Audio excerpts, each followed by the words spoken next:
Assalamualaikum warahmatullahi wabarakatuh. Jumpa kembali dengan saya Afrizal ST dengan kuliah Teknik Listrik Otomotif dengan pembahasan kita sistem pengapian.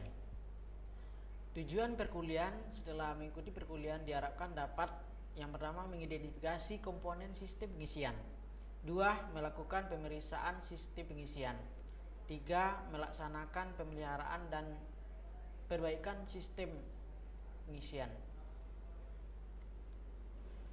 Sistem pengisian atau charge system itu sistem pengisian pada kendaraan secara umum berfungsi untuk mengisi kembali muatan listrik dalam baterai yang telah digunakan untuk menghidupkan engine dan menyuplai arus pada komponen kelistrikan lainnya pada kendaraan. Sistem pengisian itu pada mobil itu bekerja 3 tahap.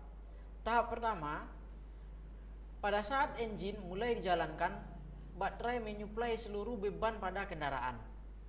Kemudian pada tahap kedua, selama operasi puncak, baterai membantu alternator menyuplai arus listrik.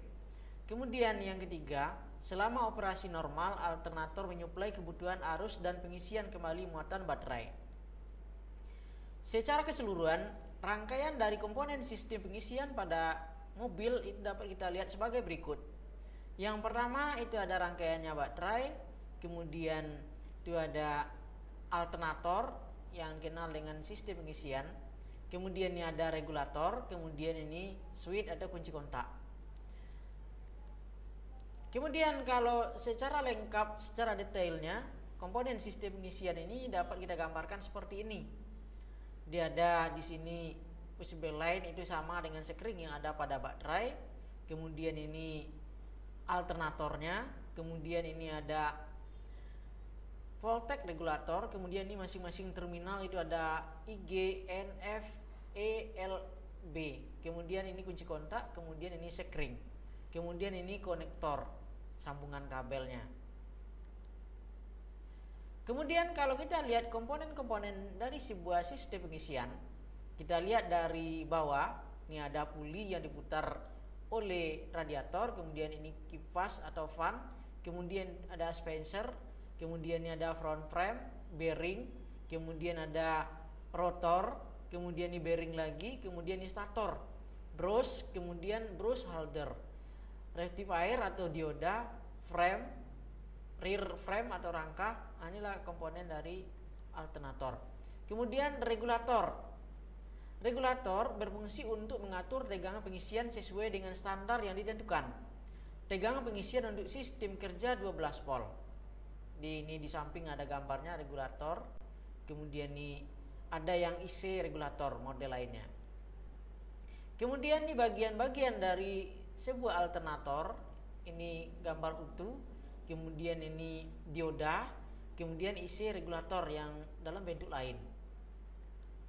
Kemudian pemeriksaan koil dapat kita lakukan seperti berikut. Ini menggunakan multitester di bawahnya, kemudian ini menggunakan lampu bisa, ini di bawahnya menggunakan multitester, kemudian ini menggunakan jangka sorong atau sigma. Kemudian pemeriksaan dari dioda ini dapat dilakukan dengan menggunakan multitester. Ini masing-masingnya pemeriksaan dioda, kemudian pemeriksaan bearing, kemudian ini pemeriksaan brush. Kemudian pemeriksaan dari regulator. Ini untuk memeriksa kabel dari regulator. Kemudian ini ada 2 relay menggunakan tang. Kemudian ini kabel dari terminal B, ammeter, kemudian alternator, voltmeter. Kemudian ini baterai.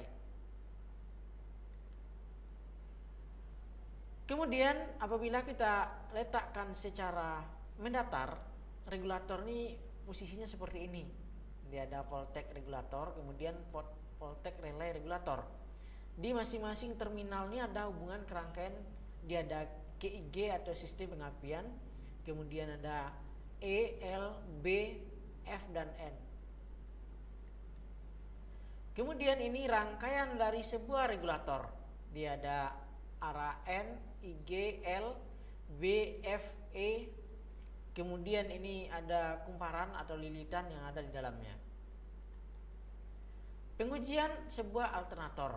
Nah, ini dia dalam keadaan terangkai dari sebuah mesin. Kemudian ini alternatornya, kemudian ini ammeter pengukuran, kemudian saklar, baterai, voltmeter, kemudian ini hambatan atau beban. Prosedur pemeriksaan regulator. Yang pertama, sebelum melakukan pengukuran terlebih dahulu harus menentukan kumparan voltage regulator dan voltage relay. Kemudian yang kedua, selektor avometer diarahkan pada skala tahanan ohmmeter, skala yang dipilih X1. Kemudian yang ketiga, salah satu probe avometer dihubungkan pada badan regulator atau ground, sedangkan probe yang lainnya dihubungkan pada salah satu terminal regulator.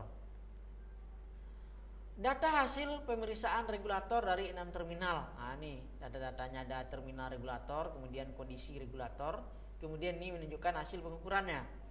Di salah satu yang pertama misalnya G dengan E, misalnya dalam keadaan bebas, kemudian hasil pengukurannya ohm tidak terhingga, dan seterusnya sampai ke bawah. Demikianlah pertemuan perkuliahan kita sistem pengisian pada saat ini.